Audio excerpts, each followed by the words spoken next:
Әлеуметтік желілерде таралып кеткен мына бейнелерді көрдіңіз бе? Шошқа ма, қойма деген сұрақ туып еді ғой.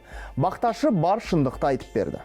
Сәлем қазақ елі, назарда экспресс жаңалықтар, бізде 1 минут кеттік. Біріншіден, видеода қой. Мына бейне Жетісу облысы Алакөл ауданында түсірілген. Автор қойларды көру үшін арнайы барған екен.